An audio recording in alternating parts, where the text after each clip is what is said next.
呢一隻點解會係呢一隻嘅？因為而家放假。放緊假，做到好多自己想做嘅嘢。呢隻點解嘅？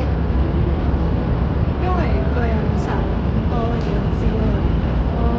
開心嘅。開心嘅，點解你會揀呢一隻薯仔嘅？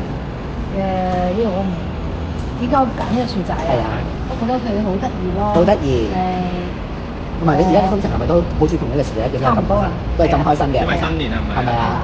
係好過年啦，係。過年係啊，新年又好開心。係啊，係啊，揀呢隻點解嘅？因為今日係除夕，咁所以就比較開心。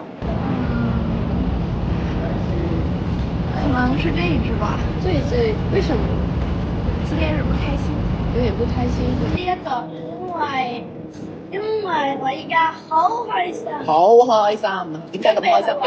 準備去玩啊，係咪啊？好，咁你咧？你會揀邊隻啊？我會揀呢隻，呢隻點解嘅？因為我超級開心。超級開心，係咪都係因為去玩啊？我去玩同埋可以去睇魔術表演。係魔術表演。咁我哋而家咧就想送翻一個 Rest Up 嘅鎖匙扣俾你啦。咁呢一隻係薯仔嚟嘅，亦都係 Rest Up 嘅吉祥物啦。希望你可以好似薯仔咁喺困境之中，亦都可以發芽生長，繼續努力。多謝你，多謝你。